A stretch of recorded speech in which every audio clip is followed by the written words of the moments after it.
नमस्कार, मी Vrushali Patil 8 PM special report मध्ये आपलं स्वागत करते। सुरुवातीची बातमी, लोकसभा आणि विधानसभांच्या निवडणुकीत 33% महिला आरक्षण असेल की नाही याचा फैसला आता उद्या होणार आहे। उद्या 4 वाजता लोकसभेत मतदान होणार आहे। 2/3 मतं सरकारकडे नाही तर हे आरक्षण लागू करण्यासाठी मतदारसंघांची संख्या वाढवण्याच्या विधेयकावरून विरोधक आक्रमक आहेत। पाहूया त्यावरचा हा रिपोर्ट।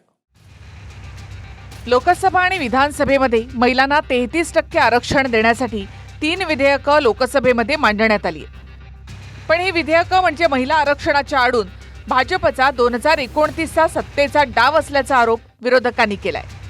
मतदारसंघाच्या पुनर्रचनेमुळे दक्षिण आणि उत्तरेतल्या राज्यांमध्ये मोठं अंतर निर्माण होईल असं विरोधकांचं म्हणणं आहे। पहिलं विधेयक आहे मतदारसंघ पुनर्रचना।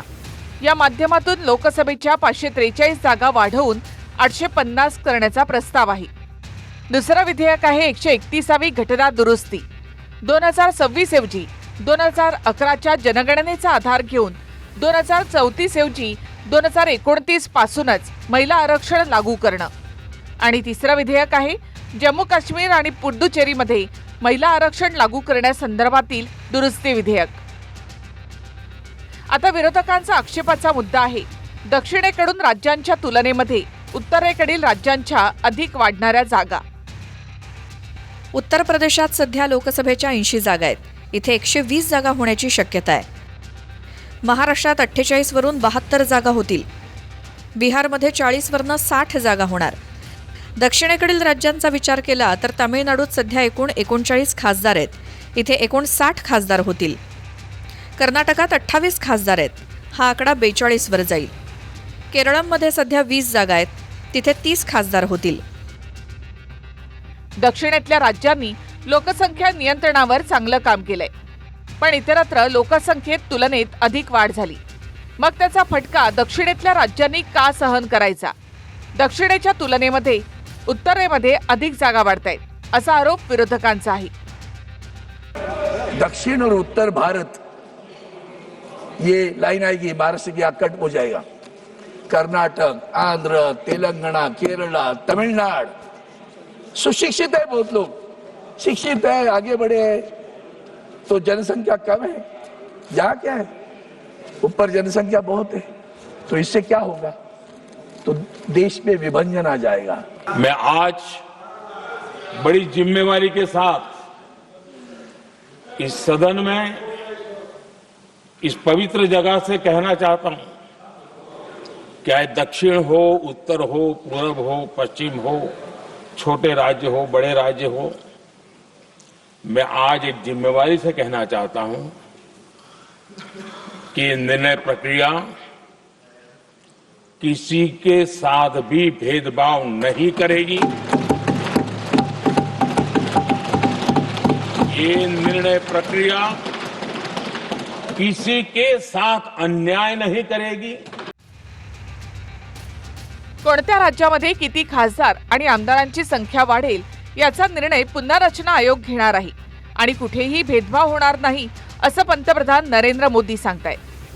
प्रादेशिक असमतोलाचा मुद्दा आज आपण बघतो संपूर्ण देशामध्ये शहरी भागामध्ये लोकसंख्या फार मोठ्या प्रमाणावर वाढली आहे आणि डिलिमिटेशनचा निकष हा फक्त लोकसंख्या असेल तर शहरी भागातलं प्रतिनिधित्व फार मोठ्या प्रमाणावर वाढेल आणि त्याच वेळी ग्रामीण भागाचे मुद्दे, ग्रामीण भागाचे प्रश्न मांडण्यासाठी, माझ्या शेतकऱ्यांचे, माझ्या कष्टकऱ्यांचे प्रश्न मांडण्यासाठी पुरेसं प्रतिनिधित्व मिळेल का, हा पुढचा फार महत्त्वाचा मुद्दा आहे। हिम्मत नहीं है कि हम 33% महिलाओं के आरक्षण का विरोध कर पाए, वो तो जमाना चला गया। आपको करना नहीं है, लेकिन कहने की हिम्मत भी नहीं है, और इसलिए टेक्निकल बहानेबाजी, ये करो तो ये, वो करो तो वो, डिगरा करो। अब देश की नारी को नहीं समझा पाओगे।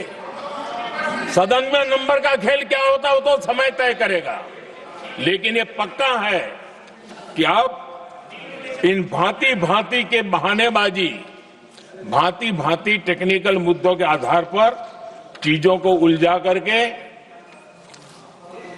3 दशक तक इसको अड़ंगे डाले, हमने फंसा के रखा।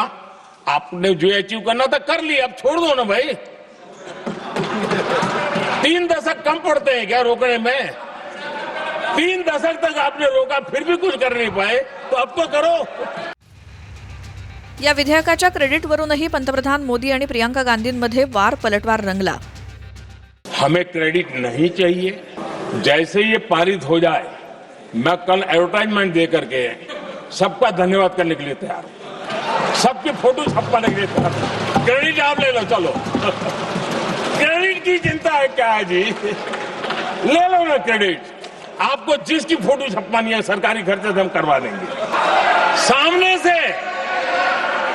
सामने से क्रेडिट का ब्लैंक चेक आपको दे रहा हूं. सत्ता बनाए रखने की महत्वाकांक्षाओं को परे करके देश के हित के लिए सही निर्णय लेना अलग बात.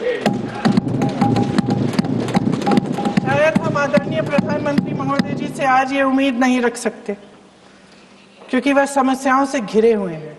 उन पर अंतर्राष्ट्रीय दबाव बहुत है. महिला आरक्षण जैसे ऐतिहासिक कदम को उन्होंने सत्ता को बनाए रखने का एक कमजोर बहाना बना दिया है. जी विधेयकं सरकारनं आणली त्यासाठी 2/3 बहुमताची आवश्यकता आहे. लोकसभेमध्ये बिल मंजूर होण्यासाठी 360 मतांची आवश्यकता आहे. मात्र एनडीएकडे सध्या 293 मतं आहेत. राज्यसभेमध्ये बिल मंजूर होण्यासाठी 163 मतांची आवश्यकता आहे. मात्र एनडीएकडे सध्या 134 मतं आहेत. याचाच अर्थ सध्या आकडेवारी सरकारच्या बाजूने नाही.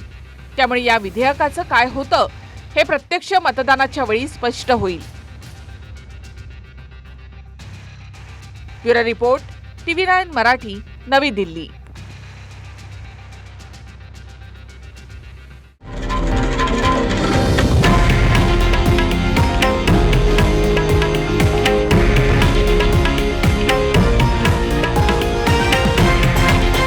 हे आहे देशातील नंबर 1 न्यूज नेटवर्क आणि आपण पाहत आहात TV9 मराठी, एकमेव.